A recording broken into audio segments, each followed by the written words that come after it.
Man, is it cold in here. And that is what they call a cold open. Oh, let's do it. Welcome to the Pitch Clock. Here's the pitch. A two-part baseball segment combining a nostalgic baseball trivia game and an interview with an expert. This is the Pitch Clock. It's a new episode of the Pitch Clock, and the Major League Baseball season is rolling. Hi, everybody. That's Chris Cote. I'm Jeremy. Ethan's over there. Ethan has our trivia game for today. We also are going to have Aram Leighton joining us from Just Baseball to break down everything that you need to know about the Major League Baseball season a couple of weeks in. Yes? Can I say something? I just raised my hand like I'm in school here. I'm embarrassed of my performance the last few weeks, and I have made a conscious effort. I studied today. How? Yeah. On the way in today, we had a little walk. We have a little walk from the parking garage in here. Just started perusing 05 stats. I love that. Oh, That's no. good. Let's go ahead and see what this game is. All right, guys, we're bringing back a favorite of the horn section this weekend. If you'll open up your folders, you will see we have a $15 draft this week. Ooh. We're going with pitchers this time. So, Chris Cote, you were not here the last time we did this. Lewis did this one with us. Really catering it to me, I see. You know how to Jesus. You know how to do a $15 draft. You're going to pick, you have a $15 budget. You're going to pick 3 starters and 2 relievers from the sheet in front of you. And what we're going to do is we're going to add up their whips, the rotation with the lowest whip. So that is walks, hits, and inning divided by innings pitched. The rotation with the lowest whip is going now to watch win me. the game.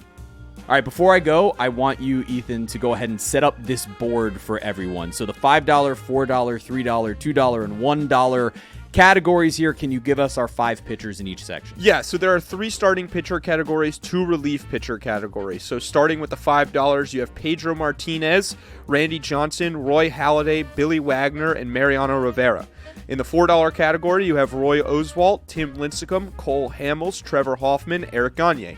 In the $3 category, we've got Jake Peavy, Mark Burley, Matt Cain, Houston Street, and Joe Nathan. In the $2 category, Carlos Zambrano, Brandon Webb, Josh Johnson, Keith Folk, Rob Nen. In the $1 category, you've got Ricky Nolasco, crafty lefty Ted Lilly, Derek Lowe, Neftali Feliz, and Florida Gator Darren O'Day. And this is career whip.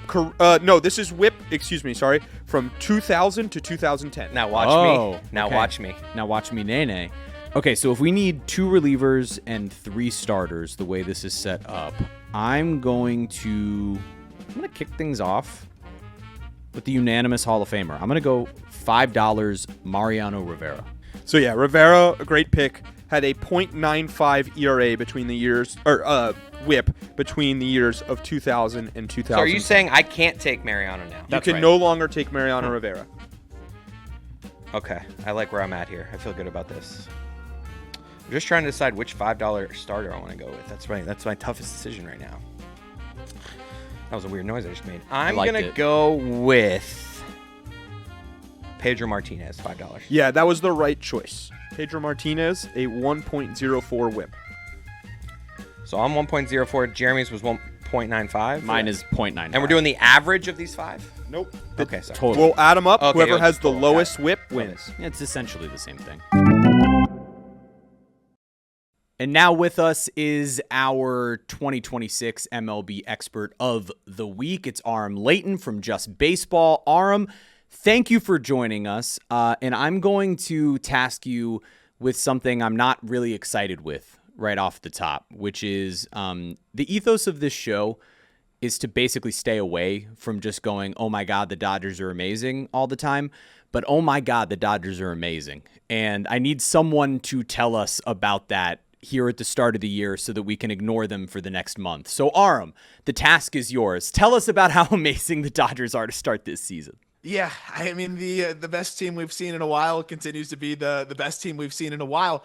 And they added that Kyle Tucker guy who's not even off to a great start. And, it's only going to pick up even more. But I think the part that you can't get too angry about in terms of, this isn't fair is the Andy Pages wrinkle. Yeah. And Andy Pages has been the best player on their team, arguably the best player in Major League Baseball. And I know he's like a tale of two halves guy, but that's been the big thing that, yes, you can be annoyed by it, but that's a homegrown guy that has been defending an elite clip is already 1.3 F WAR for those who like that to look at those sides of things. And the Dodgers are going to be annoying this year, but the playoffs are random. Anything can happen. Yeah, they can, except for anyone beating the Dodgers, seemingly. Aram, I want to talk to you about some other teams here that have gotten off to good starts, right? There's the Dodgers, and then there's everybody else. But there are, if you look around Major League Baseball standings, a few surprises and then a few teams you would expect to be good. So here's what I want. Of the teams that have started hot here, teams that are, either in first place or right around it, I want you to give me one that's gotten off to a hot start that you deeply believe in. This is going to be one of the better teams in baseball this season. And another that's gotten off to a hot start that maybe is fool's gold. So I don't want to take the obvious answers. So I'm going to go for one that, I think just people tend to doubt, and they always end up right around the wild card conversation. And I look at their division right now, the Cleveland Guardians. I think this Guardians team is going to end up hovering around the division lead. I'm just buying that this is a better Guardians team even than we saw from last year. And they're doing it right now without Jose Ramirez really swinging the bat. Yeah. One of the most exciting wrinkles, a guy we'll probably talk about it in a little bit, is Chase DeLauder. One of my favorite prospects for a long time, has just not been able to stay healthy. The Guardians just need a little bit more power. DeLauder is arguably, besides Jose Ramirez, the best blend of hit and power on that team, and he has been unbelievable out of the gate. They added Rhys Hoskins. They have guys like Parker Messick, where you look at the numbers, you may not have heard of that name. He's one of the best pitchers in baseball dating back to when he debuted. Joey Cantillo, unsung guy, really good. Slade Ciccone is going to pitch better. I think this is just one of those teams that's always going to hang around, and this might be one of my favorite versions of the Guardians in a while. And I don't think I need to sell you on their bullpen. That's actually been slow for their standards out of the gate. All right, and now a team that's been a little bit more fool's gold. I really want to buy into the Rangers because I think the pitching can be so freaking good if everything works out. But everything works out requires a couple things that I just don't know if it can happen. It's a full season of Jacob deGrom, which we saw last year, but now he's going to be 38 this year and already has dealt with a little bit of a flare-up this year. And then Nathan Eovaldi, full season out of him. He was one of the best pitchers in baseball last year, but then he got hurt. Again, this is a double TJ guy. I think Mackenzie Gore is going to be a lot better this year and sustain what we saw, which was great. I think Jack Leiter can take a step forward. But then those are two ifs there, and then two other ifs on the other side too. Two old ifs and then two young ifs. And I need those all to happen for this team to overcome what is an offense that just frustrates the heck out of me. I think they can hang around the wild card. I just don't think this is a first place team, and I also don't really trust that bullpen. Okay, so this is where things get interesting, right? Because we're talking about different segments of players' careers. I'm debating where to go. You know what? I'm gonna stick with relievers, and I'm gonna go to the $4 reliever in Trevor Hoffman. Trevor Hoffman has a 1.08 whip during this period. I will take that. Give me $4 Cole Hamels. Cole Hamels had a 1.18 whip during this time period. That's a pretty good one. All right, so now we both have $9 off the board. So we both have $6 to spend. All right, here's where I'm gonna go with this. I'm gonna start with my $1 starting pitcher, Derek Lowe. Derek Lowe has the highest whip on this board. I outthought myself. He had a 1.31 whip during this time. Man, really? All right. Loser. I kind of know where I want to go with my $1. So I'm just kind of going back and forth here of like whether I want to go reliever for $3 or starter for $3 and then reliever for $2 or starter for $2. But I'm just going to go with my gut. I'm feeling good about this. I'm going to go $3, Joe Nathan. That's a great pick, Chris Cote. Joe Nathan had a .97 whip during this time period. Watch him. Oh, no. All right, so Chris is in the lead right now. That much I know. Yes, he is. All right, so I gotta nail this one. All right, but you know what? I'm gonna go $2 here, and I'm gonna go with Josh Johnson. Damn, that was gonna take it. Josh Johnson had a 1.23 whip during this. I'll take that. I think the best starter of these 6 left that I have to choose from the next one has to be Brandon Webb. I'm going to go $2 Brandon Webb. Brandon Webb, solid pick. 1, 2, 4 whip during this time period. Okay, so going into this last round, I have $3.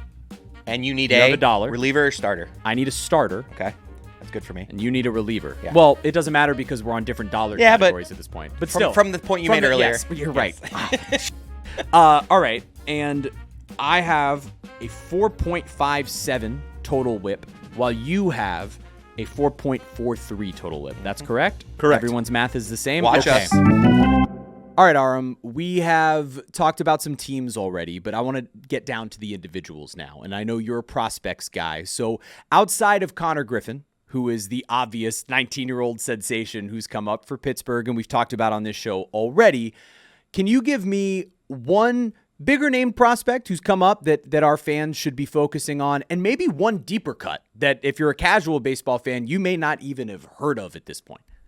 Yeah, I think we're seeing a budding star in Kevin McGonigle from the Detroit Tigers. And this is just one of my favorite prospects for a very, very long time. Everyone knew he could hit, right? I think there was a lot of comps to like Chase Utley early and all of those different things. But I think the question was how much power is going to be in there. And I felt like I was screaming into the void saying this kid has more power than you'd expect from the 5'9" frame. And he's showing that. Now, he only has 1 homer, but he is crushing baseballs into the gaps. And then the other question, too, was, well, he doesn't look like your traditional shortstop. I'm telling you, the guy can play there, and he looks like he can get by there, and he's been playing some good third base too. But this is a complete baseball player, a walking quality at bat, and more power than you expect.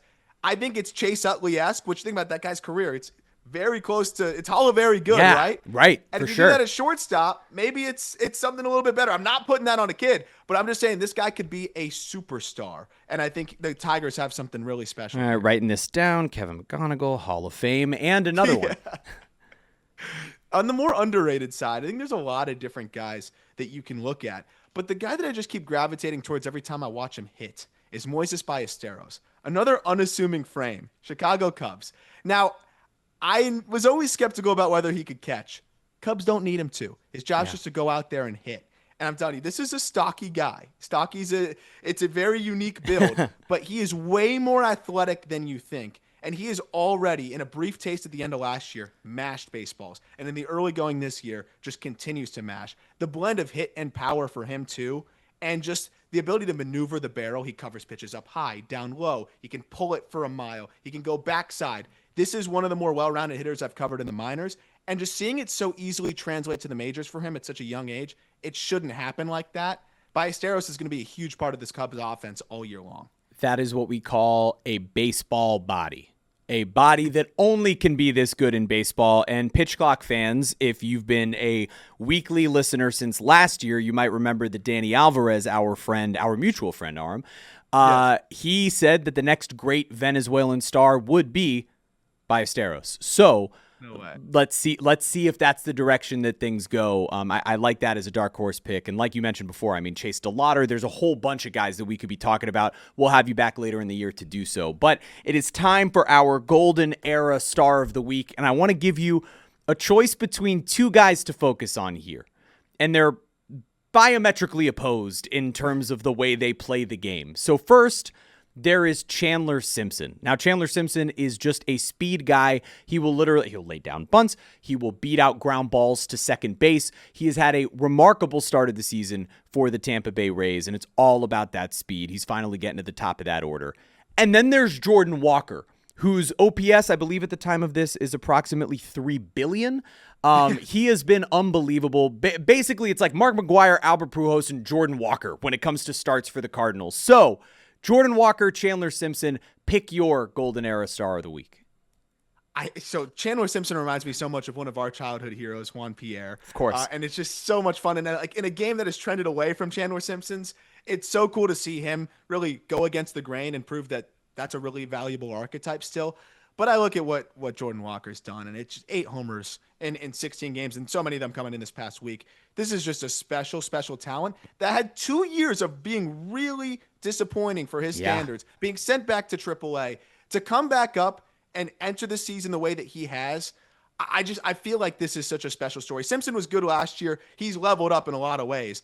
But this is a guy that looked lost in Jordan Walker. Yeah. To now look like the best power hitter in baseball to start the year. This has just been one of my favorite stories. And I mean, he is just unbelievable right now. Another young superstar, Aram Leighton. Aram, thank you for joining us. Go check out everything he does over at Just Baseball, their podcast, their website, their social media. Just give them a follow. Everything they do is great. Aram, thanks for being with us. Thank you so much. Always an honor. All right, I'm just going to talk you through the whole idea because you can't take any of these guys. Burley walked the fewest amount of guys of this group for sure. But he also probably gave up the most hits. Right. PV was the most dominant in my view. And then Matt Cain had some. And Matt Cain. How good I was Matt think- Cain, man? And not only was he good, He had a shorter career, and that actually but might this help is his whip. early. I don't know and why this I'm might trying to help you. No, but you're taking the words out of my mouth. He also Maybe I know like, Burley's came the right up answer, there. and I'm trying to get you away from it. I could do this all day. I'm going with. I'm gonna wrong. I'm gonna go with the guy that I just felt was most dominant. I'm going with Jake Peavy. That was a great I would've choice. gone Sharon. Cain. It was? I would've gone Because Cain. Jake Peavy had the lowest whip of these three Okay. starters in this time period. 119. So Which Chris means- needs a whip under 1. 1.33. So basically, Which we probably have yet- So probably both of these. We guys. have yet to have a whip higher. I don't think I can lose this. I'm going with Neftali Feliz. Yeah, that was a great choice, Cody. There is not a whip higher than 131, which Yeah, which Derek, is the one which I is the Derek chose. Low. Did you just burp there? Derek No, Lowe I is was dead going to for me. that. What was mine? Sorry, I gotta enjoy this victory here. So your total. Neftali Cody, was what? What was his? Just so for my math. 0.82. Oh wow. Oh my The God. reason Neftali Feliz is on this board is because, gentlemen, He had the best whip. Neftali Feliz had the lowest whip among all pitchers from 2000 And I to 2010. only guessed him because I didn't know who the other. The I mean, name of the I know other guy. O'Day. Like now that you say the name, but it's just I remember Feliz having Hey. some dominance. Congrats We're on back, the W. Jack. Cody, final total. Olivia Cody comes in is every the time winner. now. Cody is the winner No with one a knows she's here. with a 5.25 whip over Jeremy with a 5.76. I'm going to run through the rest of the board for those playing at home so that if you chose a name that is off the board here, you can add up your whip and see how you did compared to the guys. So we'll start in the top left corner. Pedro Martinez, 1.04. Randy Johnson, 1.12. Roy Halladay, 1.15. Billy Wagner, a 0.98 whip. And then Mariano Rivera, 0.95. Roy Oswalt, 118. Tim Lincecum, 118. Cole Hamels, 118. Trevor Hoffman, 108. Way to pick this Eric like, Gagne. same whip. I know, for right? the guys. Eric Gagne, 1.00. Matt Cain, we mentioned, 119. Burley, 128.